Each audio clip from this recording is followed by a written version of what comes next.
police is what that stands for. You can figure out the expletive on your own. And then as far as the climate in Minneapolis, Brian O'Hara is the police chief there. He's a police chief that has spent a lot of time in trying to build up the relationship with the community after the death of George Floyd, the killing of George Floyd, obviously the conviction of the officers there that were involved in that.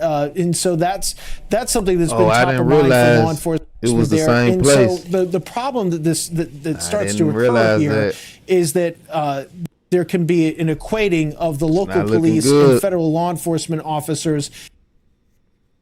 And that puts everybody at risk. And so the message from the governor was to use your First Amendment right, protest, do it all legally, do it all lawfully, don't create any damage, don't create a visual of a city that's burning. But obviously we all know the past in Minneapolis, and so this is definitely a concern for law enforcement. I knew this was going to happen. This video that we're just looking at of the officers there with the crime scene tape up, that's my immediate concern, because you've got to investigate what happened here today. That's going to take time. That has to occur clear out all them people on that street, and you've going to have to push people back. You're going to create a barricade. You're going to create law enforcement there. It's a potential flashpoint. So that's definitely top of mind. I'm not sharing anything that they're not thinking about. I can promise you that. Okay, Tom, Jim, Monica, Julia, all of you, please stand by. We're now going to bring in Lynette Renee Grandel and Venus DeMars. Lynette was a direct witness of today's shooting. Venus witnessed the aftermath. I want to thank you both for being here on what is obviously a very hectic emotional day.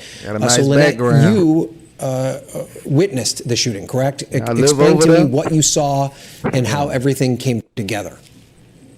Right. Well, I got up this morning because I was getting messages on social media that our local elementary school over here 2 blocks away was requesting observers to be there while the children were arriving for school on buses, because there's ICE have been patrolling around there quite heavily today, and there was concern that they would abduct parents who were dropping off their children or making sure their children got safely to school. So that ended, and so it was about 9:30, and I walked actually on this intersection where you can see towards that intersection, and I was going to go home, and a guy in a car drove by me and another friend who were walking along there, and he said, "Oh, ICE is right there around the corner in the 3300 block of Portland Avenue." So I thought, oh, I better see what's happening there. I have my video with my phone camera. I should observe there and make sure everybody's okay. What you gonna do? I walked around the corner. What is this white lady gonna do? And there were a lot of ICE vehicles stopped in the middle of the street, not quite where you see it. Would be north to the right of what you're looking at right now. And I was also surprised there was one vehicle, and you're looking at it now, that was sort of askew in the lane. And I wasn't sure what was going on with that. I didn't see any ICE vehicles or ICE officers in front of it. It seemed that all the activity was pretty far behind it. Vehicles and ICE officers on foot on both sides of the street. And I was thinking, oh, they must be targeting a house or an apartment or something like that. So I was looking at all of that, and there were several of us, I would say, kind of scattered up and down the block on the sidewalks, yelling at the ICE officials. And then shortly after I passed this vehicle, I would say less than 60 seconds after I passed her, I heard these 3 pops, shot, shot, shot, pop, pop, pop, and I knew it was gunfire. And it was pop, pop, pop, and then almost immediately the crash of her hitting that parked car you can kind of see up there across the street. It wasn't clear to me if she had been parked. There's a parking line, and then where the ICE officers are standing, you can sort of see the stripes. That's a big bicycle lane. And so like the driving lanes are way over there. Right now, she's moving into the driving lane right now. No, and there is no way. Wait, Lynette, can I stop you? I want to make a point there.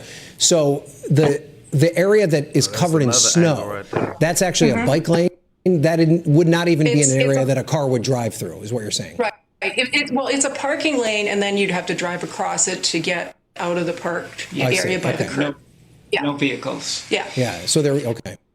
So that would indicate, at least to a certain extent, why the car may have been there. Car was over there parked. But as you said, so when you approached, the car was kind of in that spot. We see it at the beginning. It was kind of almost in the driving lane, but still in that bike lane to a certain extent. Could you tell that? Yeah. Could you tell at that point, was there any sort of conflict? Were ICE agents yelling at the driver? I can't pause it. Oh yeah, I can. So I have another clip that I'm gonna show that I couldn't get on here quick enough. I was having issues. I wanted to go live, but I couldn't figure it out. So I'm gonna be giving you updates. I'm just gonna keep uploading. But luckily, I was at home and this happened. Well, I seen it on the way home, so that's why I'm here. Was the driver yelling back? Did you see any sense of that? Yeah. People were blowing their whistles at the ICE agents. The ICE agents were getting out of vehicles possibly and walking they were walking in that direction. But I did not realize they might be walking towards that vehicle. And I guess it didn't seem like the vehicle subject to be anything, any kind of target. So you didn't have any sort of sense when you were walking up then that this vehicle was in any way threatening anyone? It didn't seem as though the person in the car was trying to agitate or make the situation more difficult for the ICE agents. No, I didn't even hear anything from the car. I said like a man. People on the sidewalks were screaming at the ICE agents, like, get out of our neighborhood, that sort of thing.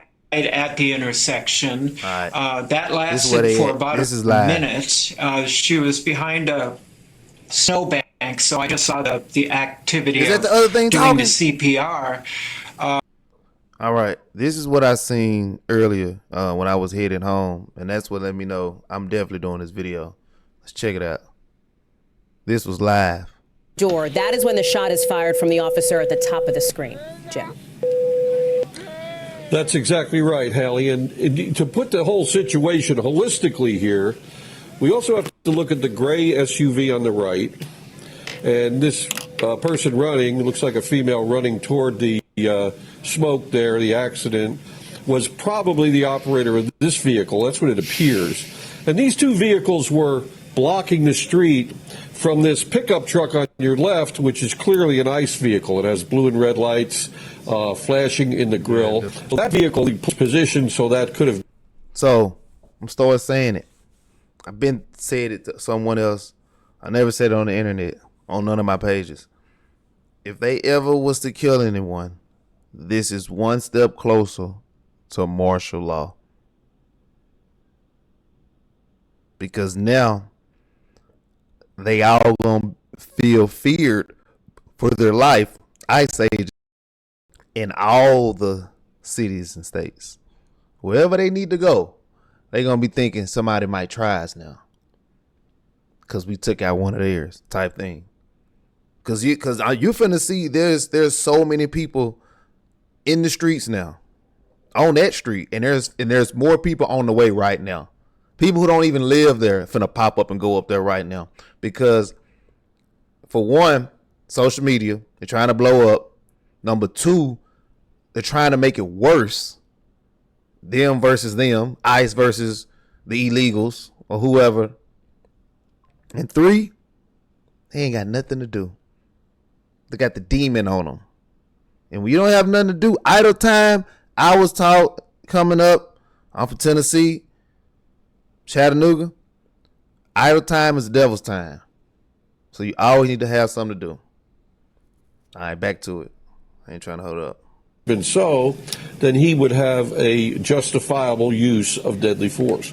If it's not a reasonable, if, for example, say the gunshots were through the passenger side window or the side of the truck, where he was not in danger, where he was past the truck, then that would not be a justifiable nobody in front of the truck. He has to be in an imminent threat. Honestly, I don't see nobody in front. Okay, now they're in front of the truck. Okay, they in front of the truck. He doesn't have to be standing in front of the hood ornament. I mean, if he's hit by the headlight, he could be killed. But they didn't even. So it's that's what's going to have to be analyzed. Put the gun back in the holster. You're so right. Look closely at the fact here in each video.